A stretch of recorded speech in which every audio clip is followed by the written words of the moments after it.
Author of Worthy.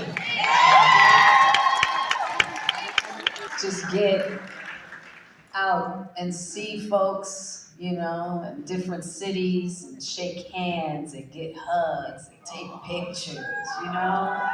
So it's been good. Yeah, it's been good. You look amazing. Thank you. Thank You look amazing. And I mean, it is apparent that you have found a good place. you. Yes, thank goodness. And it really is coming through your pores. Yeah. So if there's a way in which to succinctly nail like how that happened, what do you give that credit to for feeling comfortable in your space? You are loved.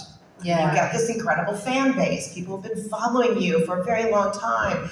People who are inspired by you, they've expressed it in lots of different ways. I mean, I'm told, I was approached by some people who said, Jada Pickett's gonna be in town and you're gonna be moderating, can't wait to hear. I mean, and then it was the other way around. I told some people and they couldn't wait. So bottom line is you are loved, but then there was something that you felt like you weren't loved enough. How did you put a finger on that? Therapy helped. And I think, I talk about it in the book, just my origins, being the child of two young addicts. My mother had me when she was 18 years old. We loved her. We did what he did because, the whole night Will was going back and forth backstage. And so when he walked up on stage, because there was all this interaction with people, between the hosts and people in the audience. So when he got up and he started walking towards Chris, and the way that Chris reacted was like, "Oh, Mr. Smith." And I was like, he didn't tell me that he saw Chris backstage and they were gonna be doing something, okay.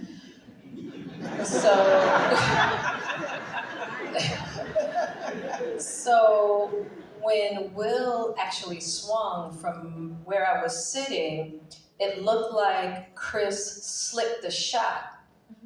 And when he was still standing, I said, "Oh, this must be a skit because Will's a heavy hitter. He's a heavy hitter. That's just real." I watched him when he was training for Ali, knock down professional fighters. So the fact that Chris was still standing up, I was like, okay, this is strange. And as you were ascending in your careers, you included details about what it was like when he was shot and injured, when he was jailed in '95, when he wrote you a letter. And are you guys okay with me reading portions of the book? Yeah. Just checking. I know a lot of you have already read it, but I just thought some of these things just to help really underscore kind of this journey. This letter, which kind of became which was like a proposal too, Yeah. right? All right, so he writes, and it's very poetic, I must say. All right, now as I have slipped from grace and the world has turned against me, again, he's in jail here, he's at Rikers. A few claim to have love for me, but once again, you show me your love. After deep reflection and spiritual awakening, I have come to realize the friend, lover, and soulmate was there all the time. I have not seen or felt anywhere or anyone the intensity and loyalty that you have shown me. That was why he concluded, I want to commit myself to you. That was why he repeated, I want to marry you. Yeah. Wow. Yeah. Okay, so how did you process this and make the decisions that you made? So this was during a time where I had just gotten back from seeing Pac at Rikers. And he was in a really bad shape. It was really bad. He was, and I write about it in the book, he was not even completely healed from being shot. He was super thin. I don't know if many of you know, but Pac suffered from alopecia. And his alopecia was just... Isn't that amazing to have that coincidence? I know.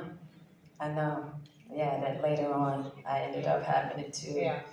And we could talk about that again too, because Yeah. there are various reasons as to what, and that's been part of your journey, but continue. Yeah. And so when I left there, he had requested a few things from me, he just needed me to take care of his mother, and I'm like, we're gonna get you out of here, what have you, and I'm just fighting. I'm like, I'm gonna get you out of here, Pop. We're gonna find this money, we're gonna. And I think he just had a moment where he felt like I had always just been a rock in Pac's life, and you'll see that in the book. That started in high school when we had two parents who were addicts. Pac was homeless at one time. I held him down. We just held each other down all the time. That's what we did. And I just think in that moment of just needing that rock and feeling like everything was slipping from him, he didn't want me to slip away.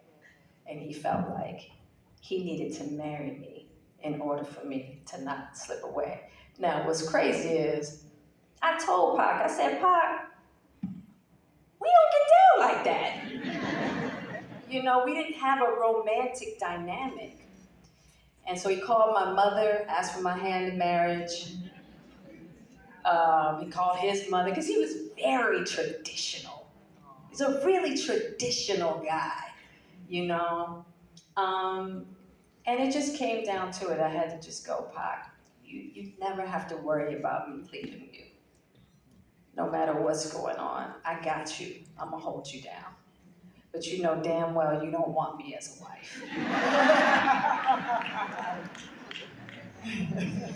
And so we got through that passage, Yeah, he knew. I tell everybody all the time, as soon as he would have walked out of them,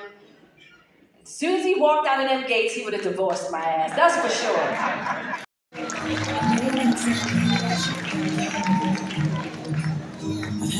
Great time for the Jada Pickett Rotary Book Tour.